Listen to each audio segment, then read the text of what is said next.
Salam sama gars, j'espère que vous allez bien. Man awma maqama Antoine Diome tontuma te moo ne jëwriñ la juy liggéey ngir sama kaaraange bu ma Antoine Diome mënta tontu man xalaatuma sama fukki junni xel xalaatul man sénégalais ma wax président Macky Sall tontuma egguma ci dayo boobu te moo ne suñuy baat la ñuy dagaan ñëw ñu jox leen ko te lii may wax bu leen leeree ne dafa waroo gis-gis ak politiciens yi xool leen jamono ji sénégalais yi li ñuy wax ci toile bi mooy maanaam problème mu insécurité bi ak ñoom seen programme ñoom mooy maanaam liste bi da war a jàll liste bi jàllut diw def na nangam il ne s'intéresse que la politique c'est ce qui les intéresse naka la ñuy def ba gën a pérenniser wu ci pouvoir bi c'est ça qui les intéresse et c'est malheureux pour nous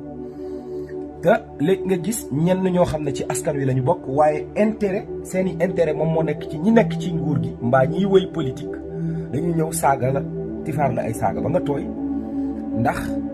dañu jàpp ne yow xeebu nga xeebu boo xam ne tuuti nga tuuti goo xam ne waroo wax ak seen kilifa te seen kilifa li ko def kilifa yow la. C'est ça le paradoxe des politiques. Ce qui intéresse les Sénégalais ne les intéresse pas. Aujourd'hui, je vais lancer un appel à tous les jeunes du Sénégal. Je vais être pragmatique. Mbéjum kanam borom a koy fajal boppam te lii raam ci ñàkk bi la jëm gox yeeg goxaan yi nga xam ne ay zone à risque la nag jeunes yi fa dëkk dajaloo def ay cellules de veille ut ay mbolde ut ay armes de réplique parce que ñii kafuñu caaxaanuñu suñuy bakkan la ñuy bëgg a jël ñu ut ay moyens de répondre à ces malfrats parce que bu ñu seetaanee wala ñu toog di xaar alkaati yi ci tali bi la ñuy nekk te lii xew ci koñ yi lay xew